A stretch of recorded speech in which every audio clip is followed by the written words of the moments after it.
Welcome to Root Causes, the PKI and Security podcast, where a couple of gray hairs talk about all matters digital certificates and PKI. How you doing today, Jason? Doing great, Tim. Glad to be here. We are very excited to have a guest, Chris McGrath, and Chris is a senior advisor to enterprise and governments clients on cybersecurity and regulation. How you doing today, Chris? Very well. Good to be here in Atlanta.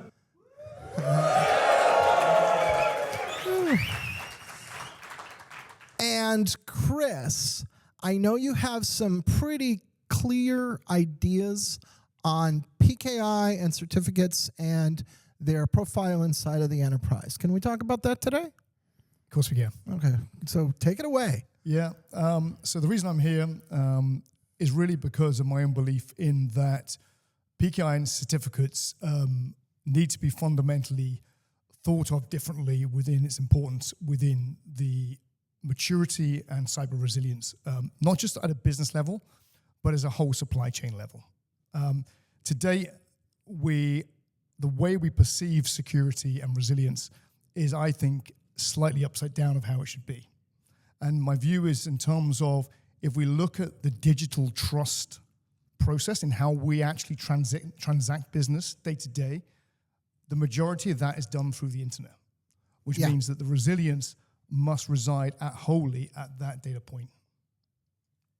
The risk owner is, there's so many times that Tim and I have talked, and I'm so glad to have you on stage to talk about this, Chris, because we've brought up so many times that the C-suite, even the director of IT, is just dumping this over the fence to the Linux administrator, and this is a pure technical problem, get it off my plate, and then I forget about it. And it's wrong. Absolutely. And I think part of that comes down to the majority of organizations. How many times have you gone in and asked for a risk organizational chart within the business? Okay.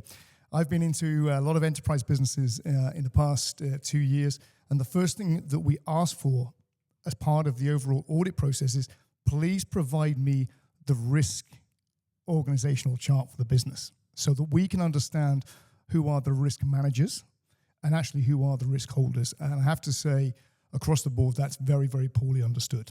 Yeah. And I think part of it, and correct me if you don't agree, but I think part of it is when you look at these technologies that are very old and foundational, certificates is an example, or PKI, DNS is another example, because these have been done by admins for our entire adult lives, or some of us our entire lives, they're just not thought of as part of the security landscape that you need to consider. No, I think that it falls into the legacy.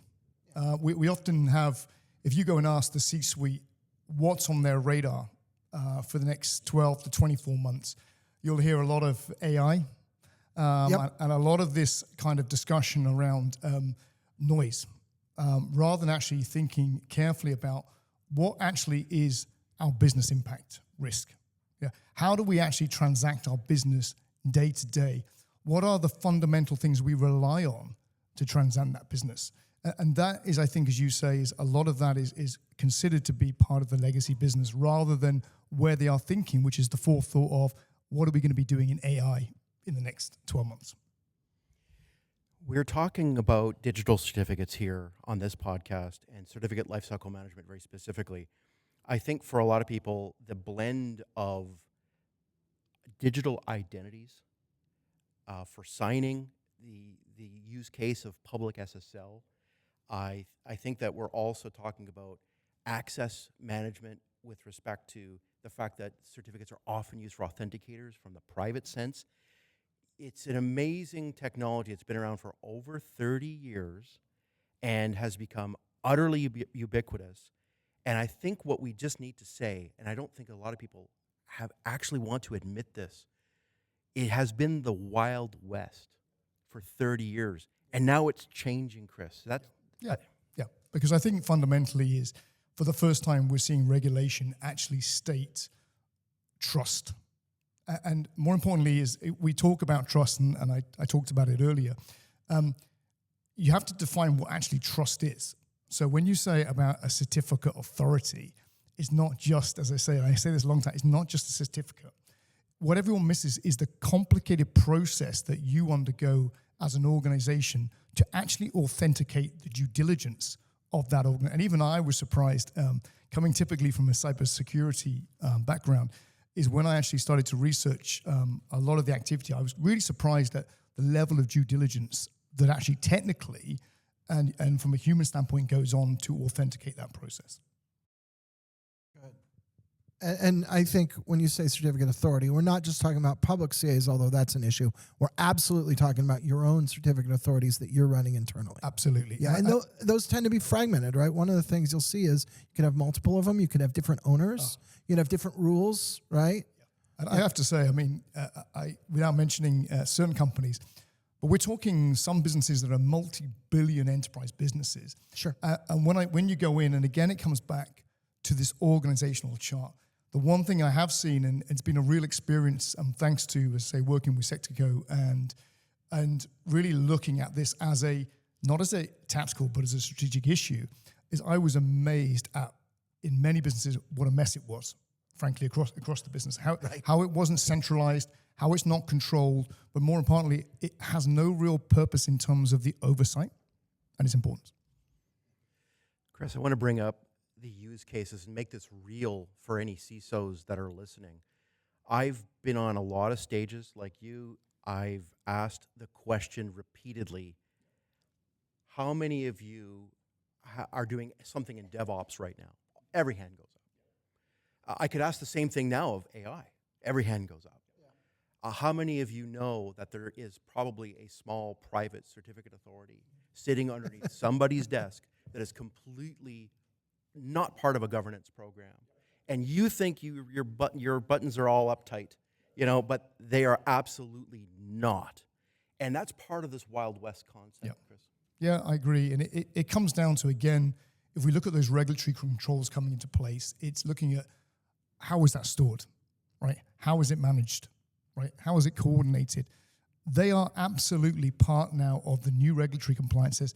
You have to map that process internally. And again, I think you can say, I mean, I had a great example talking to one of the individuals from Sectico we were on, who again were talking about people on spreadsheets, which in my business, and I know this is not unusual in certificates, but the fact that you still got organizations working with spreadsheets to be able to manage something that is fundamental to the integrity of the data in the business.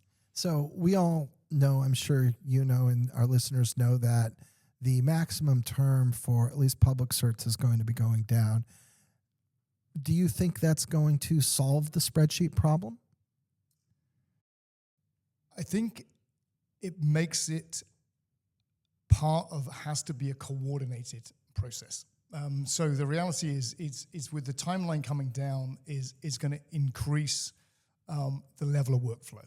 Right? And in any business, the reality is the only way that you're going to adopt to that process without failing is to bring in automation and to bring in a digital process around it. So are we talking about, especially for the live audience we have in front of us today? Yeah. One of the things that I want this audience to hear from you is the class of organization that has to be now risk averse. Yeah. It used to be, the top, 5,000 companies in the world who would be acquiring these kinds of technologies to help to automate certificates. Yeah. And that's going to be forced down to smaller and smaller organizations. Correct. Yeah. And I think at the end of the day is we talked about supply chain, right? So the biggest risk, as we said in 26, 27, is not going to come from your own organization in most cases. Is going to come from your reliance on that supply chain. As you say, we may have a small organization, but it's fundamental to the transactional process of the business because it's running a HR function. It's running an invoice function. So they are absolutely critical, yet they may not actually have the level of maturity and the organizational structure internally to deal with that. So, recognizing that this is probably a giant answer that books could be written about, but boiling it down, what do we do to solve this problem? I think there's two parts to that conversation. The first part is has to be an acceptance that internally the maturity of an organization has to move as far forward in terms of automating as much as possible the process. But the real challenge, I think, is getting this conversation from the CISO up onto the trust groups and onto the C-level discussion points in terms of the actual single point of regulation that's going to come into play, and more importantly, the business impact of not being ready. Because that is the bit I think that every CISO I've spoken to is struggling to articulate to the C-suite of not being ready, or at least having all of your automation in place ready for 2028. The next podcast we're going to do as part of this series on this stage right now is going to be talking about those regulations. Yeah. We're going to go right into what that means. And I think it's interesting because the organization that I'm involved with, Tim is involved with, we talk a lot about the inside baseball terms, the 47-day, the deprecation of client authentication certificates, PQC. PQC. It's the standard stories.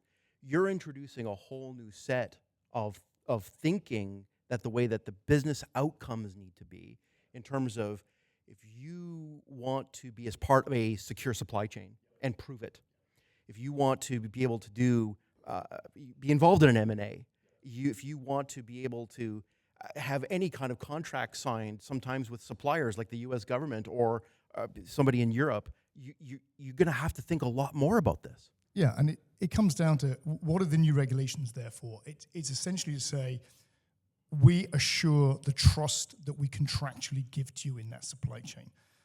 But for now, we've had this term verification, which is pretty much, I would say across the board, is everyone fills out documentation to say, we do what we're supposed to do.